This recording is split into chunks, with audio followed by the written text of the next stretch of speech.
할렐루야. 오늘도 하나님 말씀 함께 대하게 되어서 진심으로 여러분 모두를 사랑하고 축복합니다. 성경 말씀 보겠습니다. 이사야서 63장 1절 에돔에서 오는 이 누구며 붉은 옷을 입고 보스라에서 오는 이 누구냐 그의 화려한 의복 큰 능력으로 걷는 이가 누구냐 그는 나이니 공의를 말하는 이요 구원하는 능력을 가진 이니라. 아멘. 오늘은 여호와는 구원 69번째로 계시신앙이란 주제로 말씀을 나누도록 하겠습니다. 계시를 의존하는 신앙이라고 그렇게 할 수 있고 계시를 믿고 따라감으로 얻는 신앙의 승리라고도 할 수가 있습니다. 새 예루살렘이 하나님께로부터 내려오는 것을 우리는 요한계시록에 보지만 이미 이사야 선지자를 통하여서 우리에게 말씀하고 있어요. 하나님이 예루살렘에 새 이름을 주시고 그 예루살렘이 여호와의 손에 아름다운 면류관이 되고 왕관이 됩니다.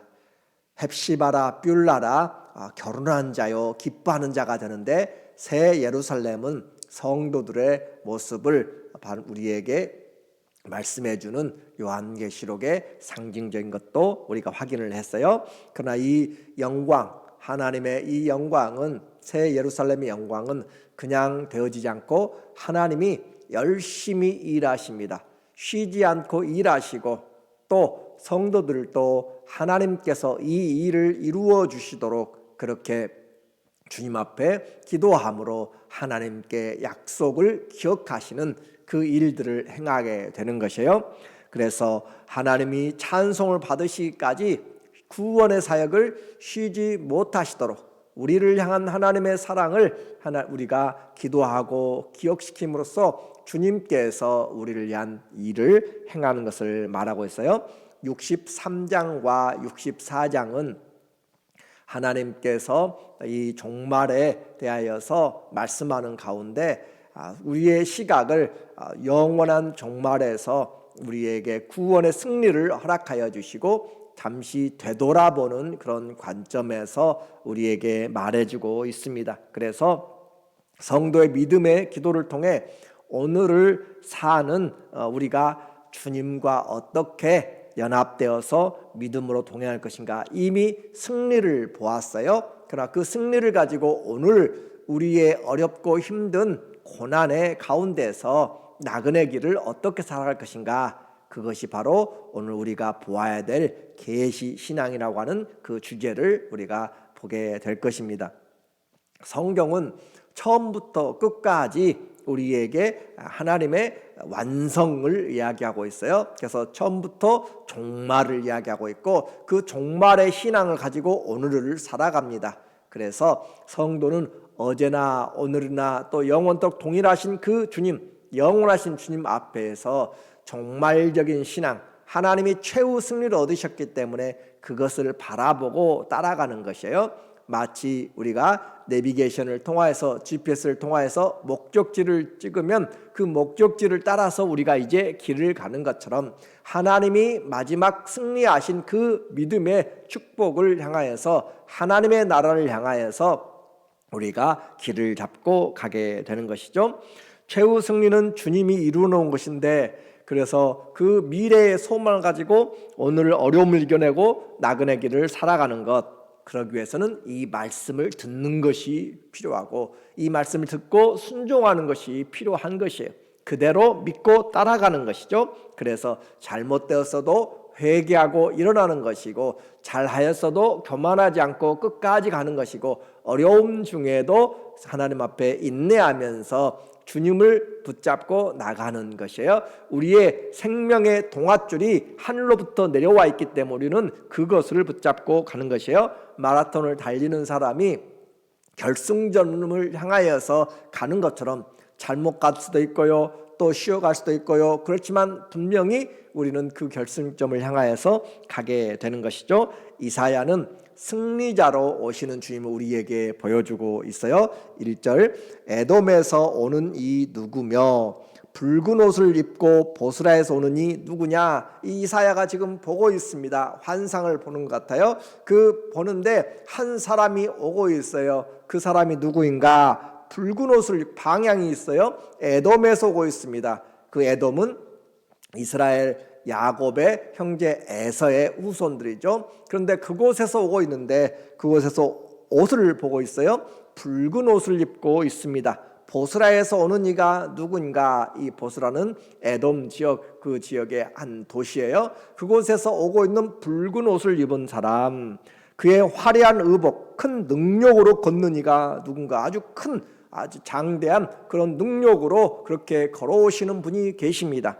그는 바로 나이다. 그는 바로 하나님이다. 그는 바로 메시아다. 그 말이죠. 그가 바로 메시아다. 하나님이다. 공의를 말하는 이요, 구원하는 능력을 가진 이가 지금 저 에돔에서부터 주님이 오고 계시는 것이에요. 승리자로 오고 있어요. 그래서 이 에돔은 지금의 트랜스 요르단을 이야기해요. 그래서 그 지역에서 오는 사람, 그 구원자. 그런데 이사야는 대화하는 형식을 통하여서 우리로 하여금 집중하게 만들고 그분을 기억하게 만드는 그 일들을 지금 하고 있어요. 그래서 승리자의 모습을 이제 보여줍니다. 2절, 어찌하여 내 의복이 붉으며 내 옷이 포도즙 틀을 밟은 자 같으냐. 옷을 입고 아주 당당하게 걸어오는데 그 옷이 아주 붉게 물들어 있다는 것이에요.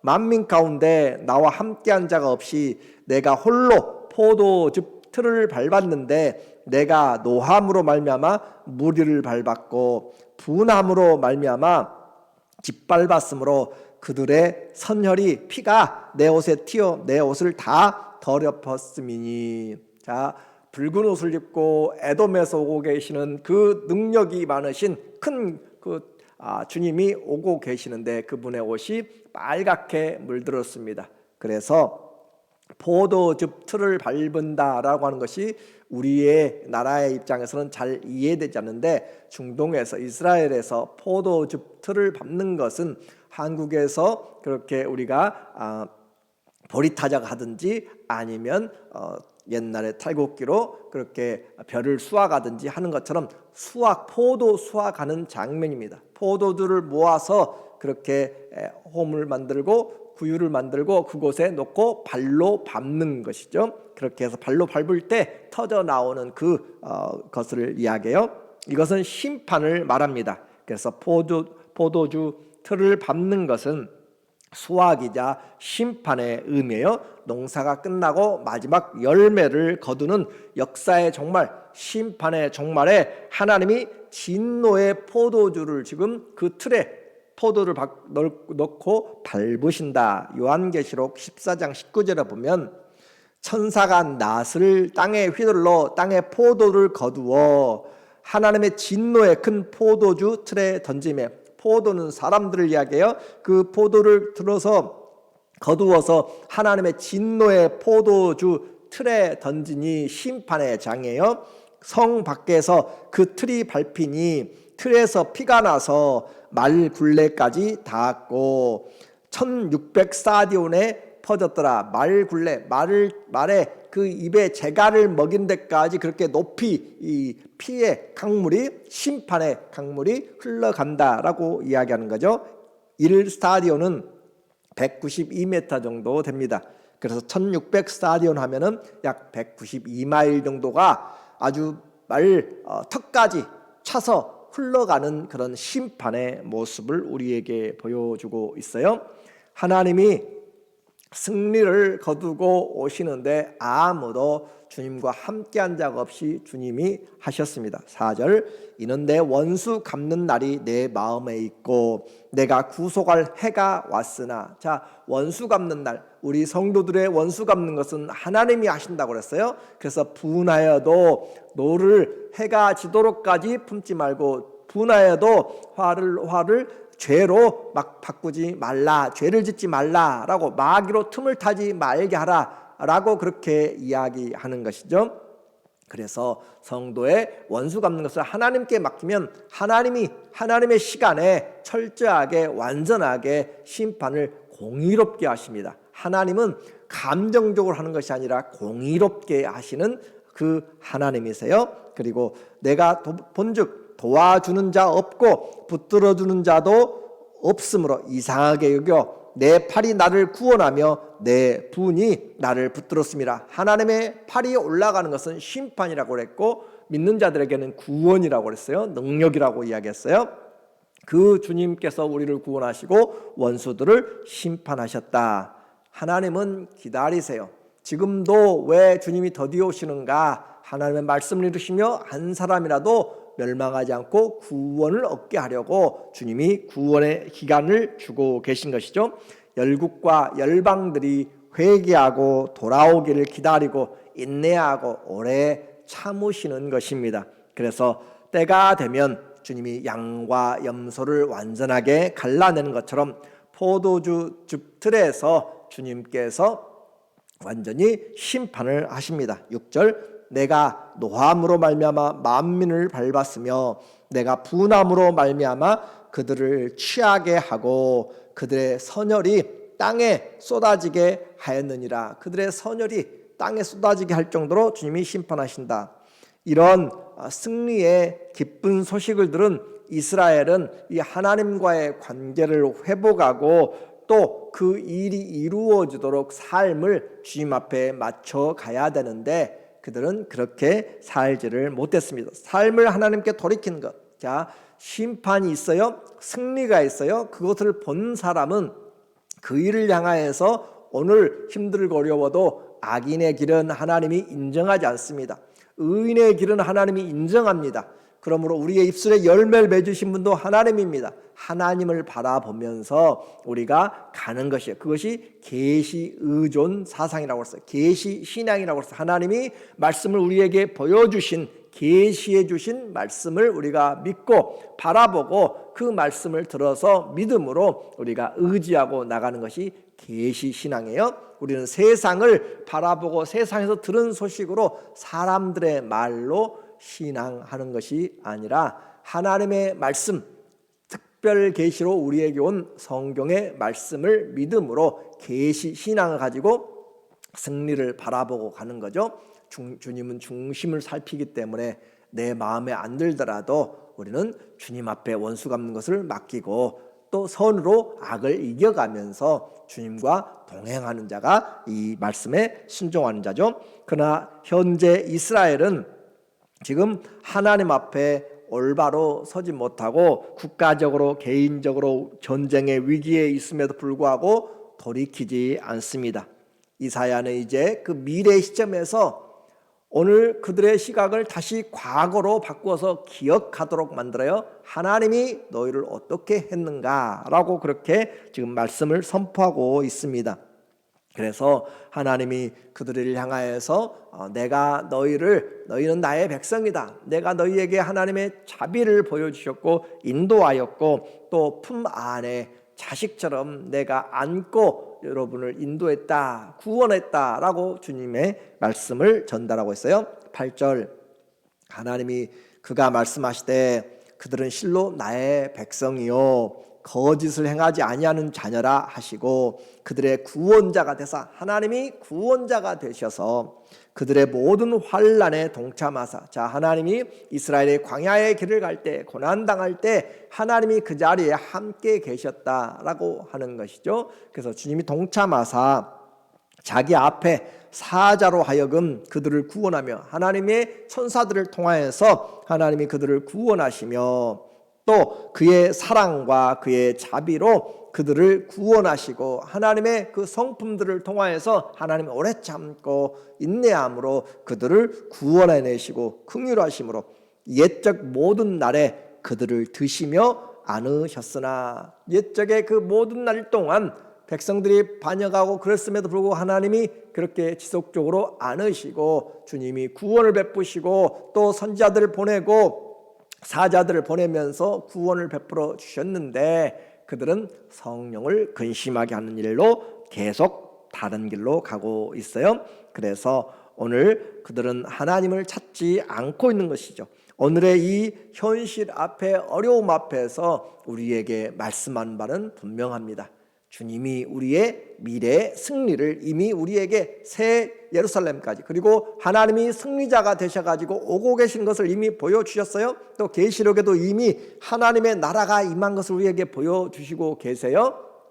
그리고 또 우리에게 그 계시 신앙 가지고 오늘을 살아가도록 하면서 아직도 깨닫지 못한 자들에게 이제 과거를 통해서 하나님이 어떻게 우리와 함께 하시고 그 고난 중에 함께 동참하셨고 우리를 때마다 일에서 건져 주셨는지 구원의 역사적인 구속사의 일들을 이야기하십니다. 그래서 하나님의 그 은혜를 잊어버리지 않고 주님께 돌아와라.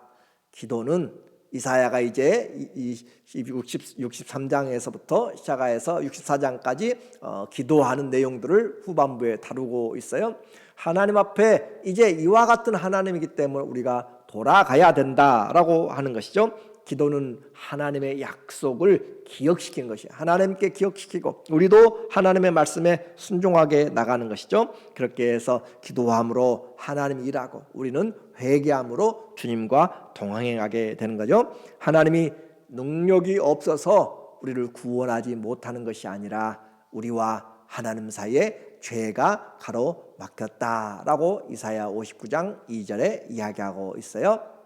하나님의 구원의 능력이 없어서 오늘 힘이 없는 것이 아니에요. 응답이 없는 것이 아니라 나와 하나님 사이가 회복되지 않았다. 그래서 지나온 날 하나님이 그 인자하심과 돌보심과 긍휼하심으로 안고 걸어서 오늘 내가 이 자리에 있습니다. 비록 지금 나의 어려운 환경이 있어도 이 돌아오는 여기까지 하나님의 손길 안에서 지금 살아있는 것이에요. 그래서 주님이 우리를 여기까지 인도하셨고 장래에도 소망 없는 것이 아니에요. 이미 승리하신 주님께서 우리와 함께 하고 계신 것을 우리가 알고 그 믿음으로 오늘 우리에게 그러면 오늘 이 어려움에서 어떻게 할 것인가? 나는 하나님을 끝까지 따라가겠다라고 하는 것이 믿음이다라고 하는 것이에요. 그래서 이 어려움 당할 때 낙심하지 아니하고 하나님이 우리의 창조주 되시고 우리의 구원자가 되시고 우리의 영원한 왕이 되신 것을 바라보면서 오늘도 다시 일어나서 주님의 말씀을 믿고 하나님께 돌아오는 것. 16절에 주는 우리 아버지시라. 아브라함은 우리를 모르고 이스라엘은 우리를 인정하지 아니할지라도 여호와여 주는 우리의 아버지시라. 옛날부터 주의 이름을 우리의 구속자라 하셨거늘. 자, 주는 우리 아버지시라. 자, 아브라함은 저 위로 올라가서 우리가 있는지 없는지도 알지를 못해요. 그렇죠?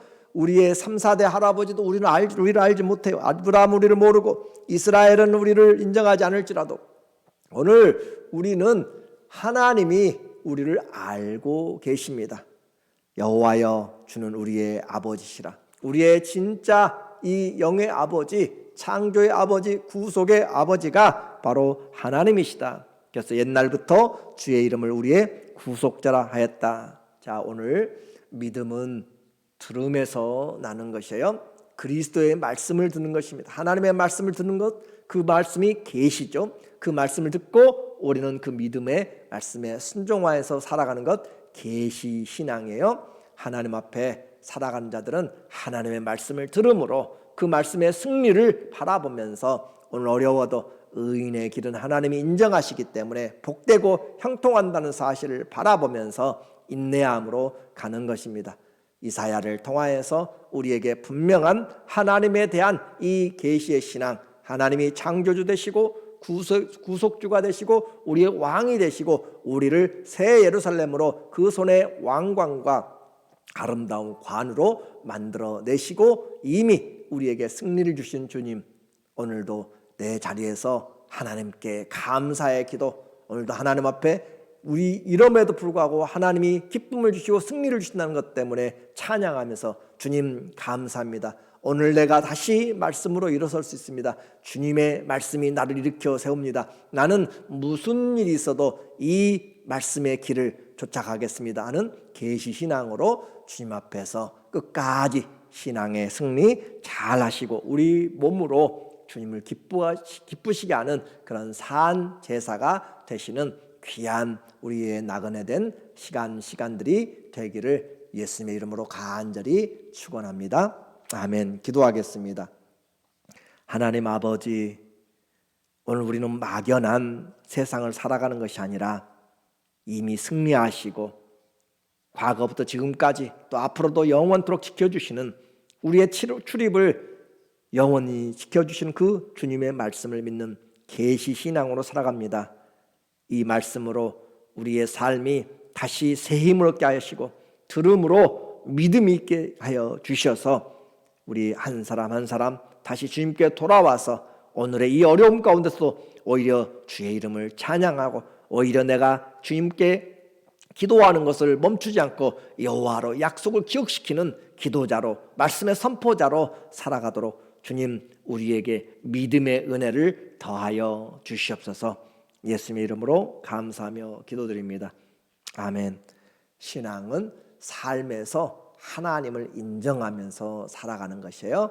오늘도 말씀이 가까이 있어서 들을 수 있음에 감사하고 믿고 순종함으로 하나님의 그 은혜가 우리 모든 삶의 현장에 영육의 강건함으로 넘치기를 주의 이름으로 간절히 축복합니다. 사랑합니다.